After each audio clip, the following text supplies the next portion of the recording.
Salut Bastien, ça va? Ouais, un peu dur aujourd'hui, hein. Et allez, qu'est-ce qui se passe encore? Un petit rhume, un mal de dos, mal de Non, genou? non, rien de tout ça. Je me remets un peu en question, tu vois. Je suis un peu en pleine introspection. Wow, introspection. Et c'est un bien grand mot hein, que tu sors là, hein. Tu connais la définition? Ben, je me dis, on aide beaucoup nos clients à gagner en visibilité, mais d'un autre côté, je me sens pas très légitime à les aider sur leur business, à doubler leur taux de conversion, tout ça. Bah pourtant c'est quand même notre boulot de les aider, hein. Bon, écoute, assieds-toi. Écoute MacGyver. Générique.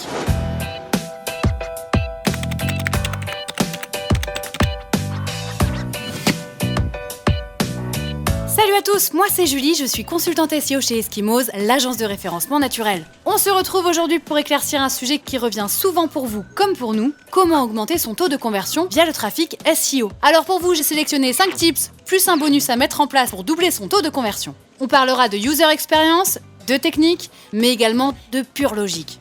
Vous êtes prêts? D'accord, faisons comme ça. On est parti. Mais qu'est-ce que la vidéo vient faire ici? Hein? Eh ben c'est très simple. 31% des utilisateurs ont acheté après avoir été influencés par une vidéo. Mais surtout, une personne sur deux a plus confiance dans un produit ou service après avoir visionné une vidéo. Alors même si le coût est élevé, ça reste l'un des moyens les plus efficaces de gagner la confiance d'un prospect. Et puis, entre nous, les bannières HTML de réassurance ne sont plus vraiment au goût du jour. Hein. Faut savoir vivre avec son temps. On ne le dira jamais assez, mais pensez à optimiser vos temps de chargement. Après 3 secondes d'attente, 57% des utilisateurs quitteront le site estimant qu'il est trop long. Et parmi eux, 80% ne reviendront jamais sur le site. Pour évaluer la rapidité de votre site, voici 3 bons outils.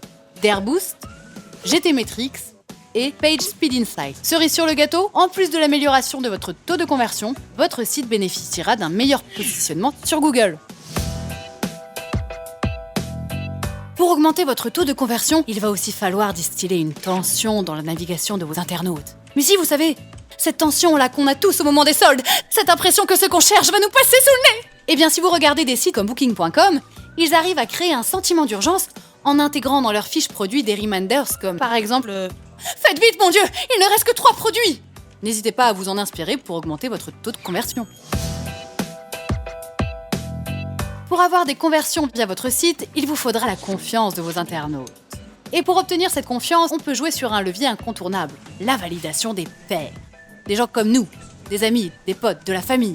L'idée est simple, un internaute sera toujours plus susceptible d'acheter sur votre site s'il sait que d'autres personnes ont déjà acheté ou sont susceptibles de le faire. Dans cette optique, vous pouvez mettre en avant vos avis clients si vous en avez et ajouter une mention sur vos pages produits dans le style « Vous êtes actuellement 5 internautes à consulter ce produit ». Cela confortera les internautes dans le sérieux de votre site et les incitera en plus à acheter vos produits. Comprendre l'exécution et l'abandon d'une tâche est primordial pour trouver les solutions à mettre en place. Si vous souhaitez analyser l'efficacité de votre parcours d'achat et à terme l'optimiser, vous devez le séquencer au maximum. Et oui, comment voulez-vous savoir ce qui a fait fuir un utilisateur si toutes les étapes sont sur la même page? Un tunnel de conversion en plusieurs étapes bien distinctes vous permettra de détecter avec précision les points bloquants. Et voilà, j'espère que cette petite liste de tips pour augmenter votre taux de conversion vous aura plu. Comme promis, voici un dernier tips bonus. On voulait revenir sur les abandonnistes. Pour tenter de les reconquérir et faire en sorte qu'ils concluent leur acte d'achat, il existe des solutions sur le marché. La première, c'est Squadata. Elle permet de faire du retargeting par email et de relancer les abandonnistes avec des promotions, par exemple. La seconde, c'est Yeldify. L'outil détecte le moment où l'internaute s'apprête à quitter votre site et alors bim!